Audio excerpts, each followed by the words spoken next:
The day Mrs. Beatrice Okafor heard that her only son was getting married, she should have been the happiest woman in Lagos. Instead, she sat quietly in her large living room, staring at the engagement ring on the photograph her son had sent her. "Mom, her name is Nadia. I have never met anyone like her. I want to marry her." Those words kept repeating in her mind.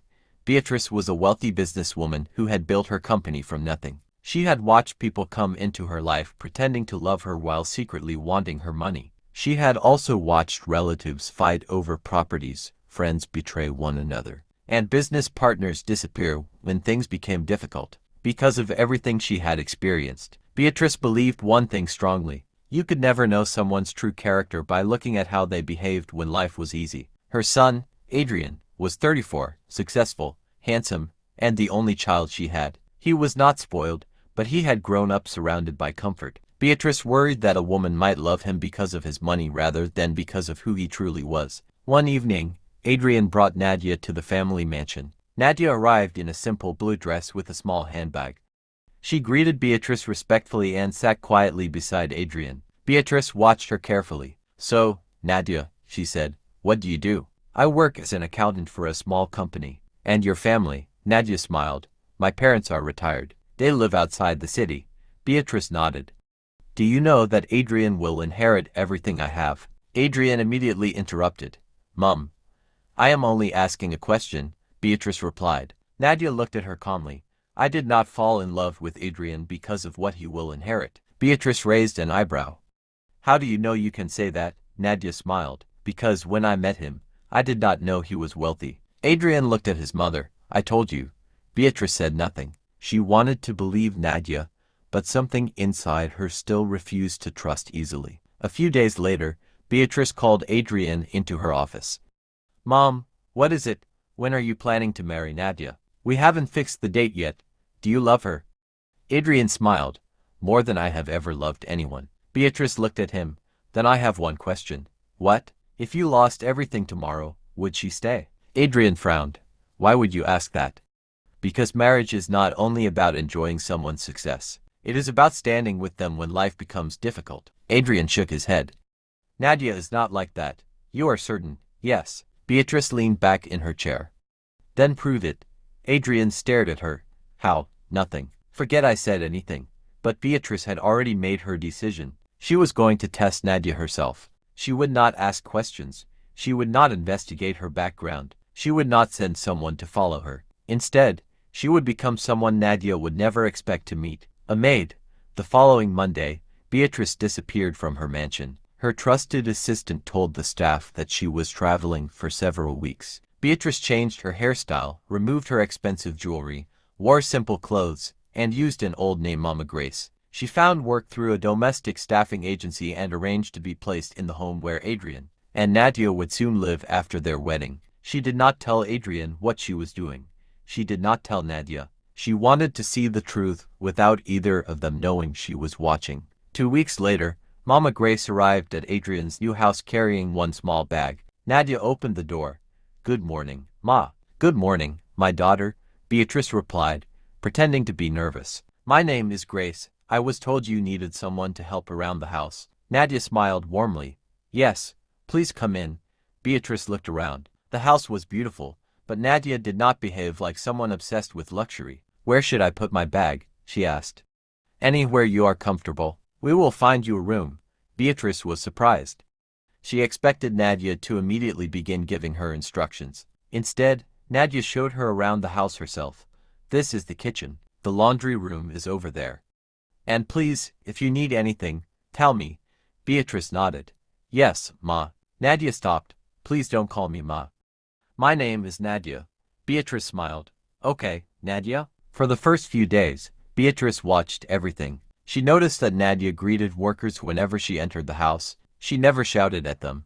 She never threw food away carelessly. She often packed extra meals for the security guard. But Beatrice told herself not to be impressed too quickly. Anyone could behave well for a few days. The real test would come when things went wrong. One morning, Beatrice deliberately dropped a glass in the kitchen. The glass shattered across the floor. Nadia rushed in. "Are you okay?" "I am sorry, Ma. My hand slipped." Nadia looked at the broken pieces. "Forget the glass. Did you cut yourselves? No. Then that's what matters. Beatrice stared at her. Aren't you angry? Nadia laughed softly. It's a glass. We can buy another one.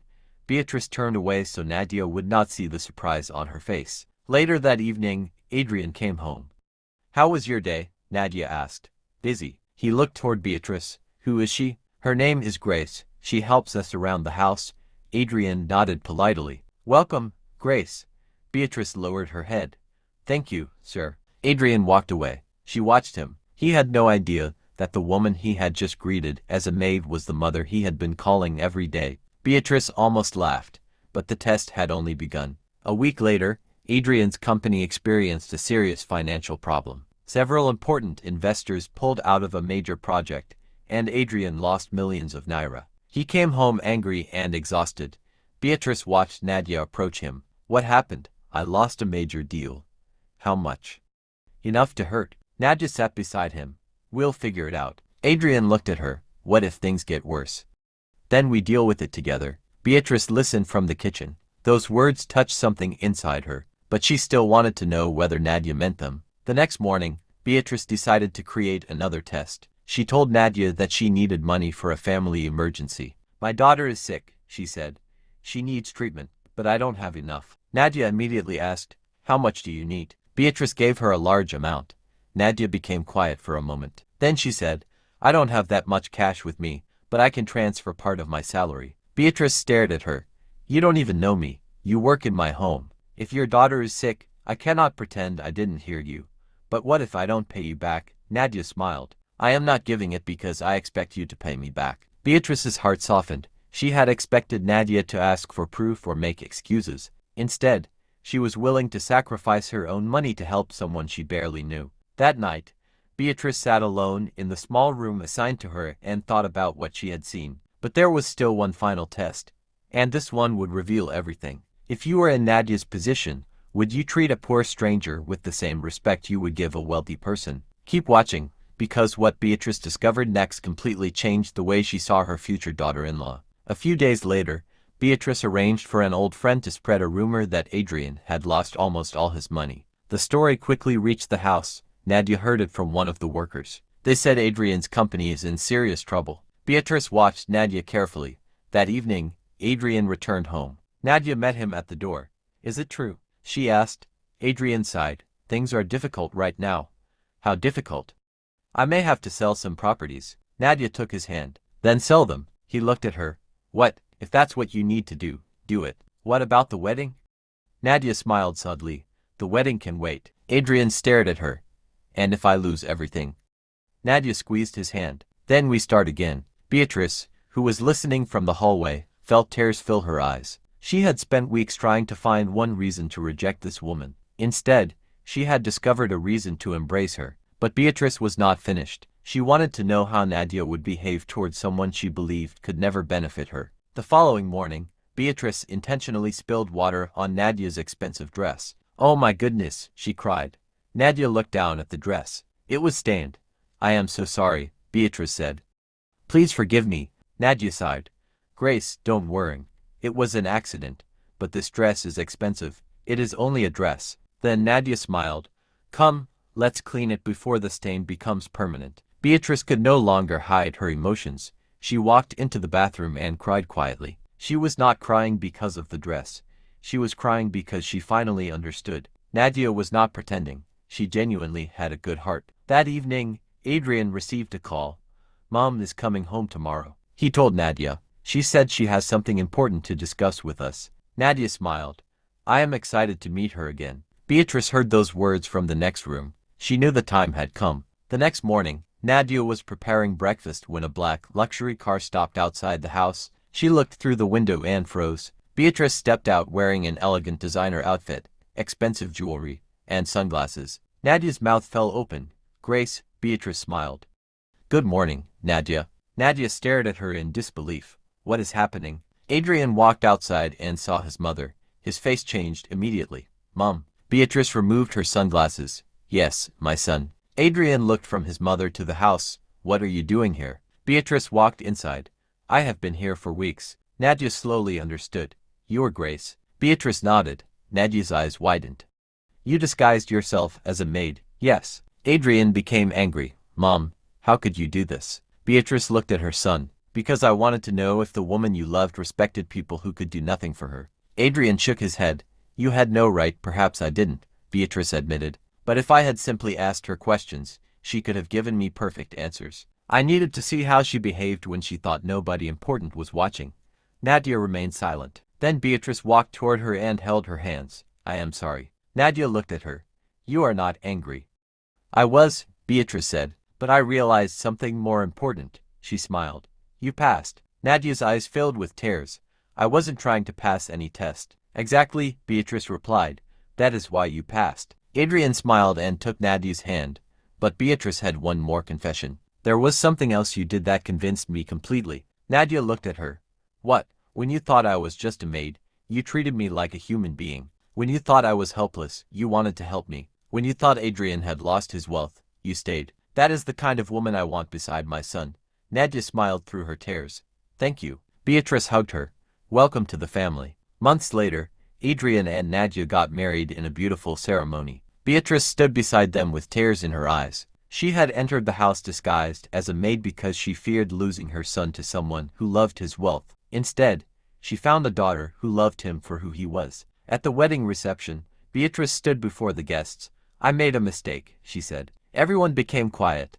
I believed that money was the only way to protect my son from people with bad intentions. But I learned that you cannot discover someone's heart by asking how much money they want. You discover it by watching how they treat people who have nothing to offer them. She turned toward Nadia. My son did not choose a woman because she was wealthy, powerful, or connected. He chose a woman with character.